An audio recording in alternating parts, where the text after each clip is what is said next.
안녕하세요. BTX입니다. 오늘은 히브리서 12장을 살펴보겠습니다. 소위 믿음장이라고 불리는 11장에서 구름대와 같은 수많은 믿음의 증인들이 마치 원형 경기장의 관중들처럼 성도들을 둘러싸고 있다고 말합니다. 성도들은 마치 경기장에서 달리는 선수들과 같습니다. 그런데 이들은 갖가지 무거운 짐과 벗어버려야 할 얽매는 죄들을 안고 있다고 합니다. 따라서 잘 달리려면 경주를 지체시키는 무거운 것들을 제거하고 최대한 가벼운 차림으로 준비해야 합니다. 여기서 무거운 것들은 특정한 오락, 취미, 복잡한 관계, 잘못된 시간 사용 등이 해당될 것입니다. 그리고 얽매이기 쉬운 죄들은 탐욕, 교만, 거짓과 같은 것들이 대표적일 것입니다. 이제 달릴 준비가 되었다면 성도들은 다름질을 참으면서 달려가야 합니다. 결코 이 믿음의 경주를 중도에 포기하지 말라는 것입니다. 우리 성도들이 그리스도를 믿는 믿음 때문에 당하게 되는 갖가지 시련과 박해들 속에서도 하나님을 믿고 신뢰하며 이웃을 사랑하는 모든 행위들로 인내하는 경주자가 되라는 것입니다. 저자는 이 믿음의 경주자의 완벽한 모델은 믿음의 창시자요 완성자이신 예수 그리스도이시기에 예수님께 모든 시선을 고정시키고 바라보자고 요청하고 있습니다. 그분은 완벽한 믿음의 본이요 창시자이시며 목표 지점까지 우리를 온전히 이끄시는 분이십니다. 예수님은 자기 앞에 놓여있는 기쁨, 즉 승천하셔서 천국에 복귀하실 것을 내다보셨습니다. 그래서 수치스러운 십자가를 참으시고 부끄러움을 마음에 두지 않으셨습니다. 하나님이 주신 보상으로 예수님은 하나님의 보좌 오른쪽에 앉으셨고 하늘과 땅의 권세를 가지신 당신의 자리에 복귀하신 것입니다.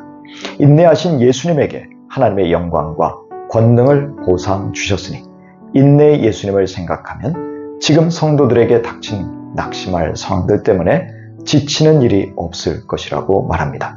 저자는 성도들이 죄와 맞서서 싸우지만 아직 피를 흘리기까지 순교한 것은 아니라고 말합니다. 게다가 하나님이 성도들을 향하여 자녀에게 말하듯이 하신 권면을 잊었다고 지적하고 있습니다.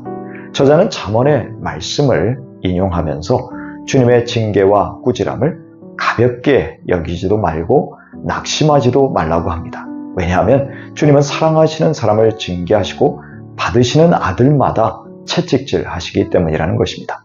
그러니 자녀로서 하나님 아버지의 징계를 참아내라고 합니다. 하나님은 우리를 자녀로 대하시기에 징계가 반드시 따라온다는 것을 알라는 것입니다. 세상 사람들은 징계를 신의 징벌로 생각하지만 성도들은 다른 시각으로 보아야 한다는 것이지요.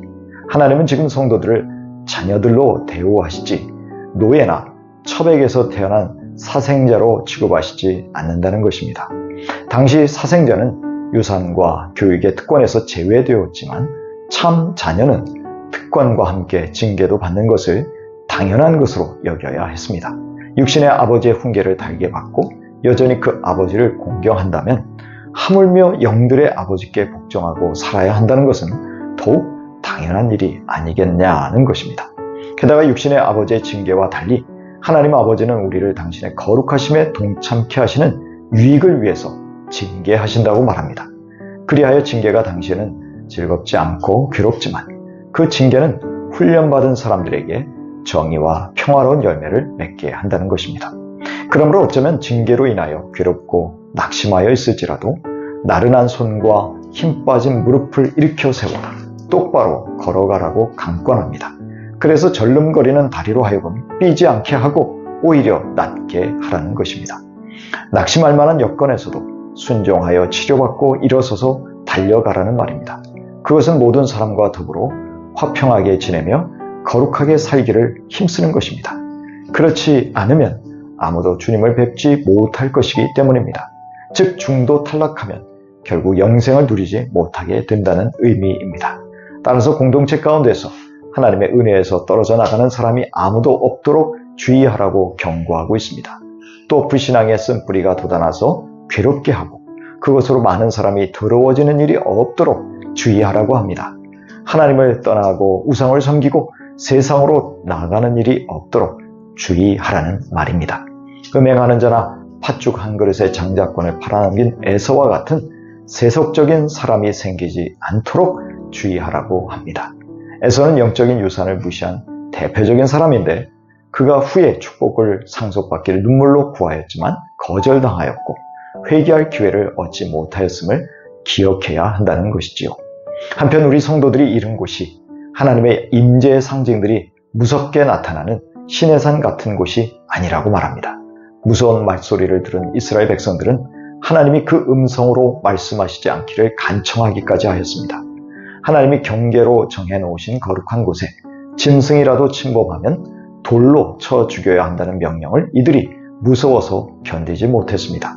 그 광경은 모세조차도 무서워할 정도였습니다. 그에 비해서 히브리서 독자들이 이른 곳은 시온산, 즉 살아계신 하나님의 도성인 하늘의 예루살렘이라고 말합니다. 성도들은 수많은 천사들과 하늘에 기록된 장자들의 총회와 만민의 심판자이신 하나님, 완전하게 된 의인의 영들, 새 언약의 중재자이신 예수, 그가 뿌리신 피 앞에 나왔다고 말합니다. 그런데 예수의 피는 구원과 거룩함, 그리고 죄인된 우리를 받으시도록 더 훌륭하게 호소합니다. 그에 비해 아벨의 피는 심판과 신원을 호소할 뿐입니다. 하늘에 기록된 장자들의 총회는 신약이 새 이스라엘인 교회로서 장자의 특권을 받은 사람들임을 암시합니다. 성도들은 그런 하늘에 속한 자들로서 하늘에서 경고하시는 분을 거역하지 않도록 조심해야 합니다. 땅에서 경고하는 사람을 거역하였을 때 그 벌을 피할 수 없었다면 하늘로부터 직접 경고하시는 분을 배척하면 더욱 피할 길이 없지 않겠느냐는 것입니다. 하나님은 시내산에서 그 음성으로 땅을 흔드셨지만 이제 예수님의 구속사건 이후에 한 번 더 천지를 흔들겠다고 약속하셨습니다. 이 말씀은 피조물들을 없애시는 것을 뜻합니다. 그렇게 함으로 흔들리지 않는 하나님의 나라를 영원히 남아있게 하시려 하십니다. 그러나 성도들은 흔들리지 않는 하나님의 나라를 상속하였으니 감사하자고 합니다.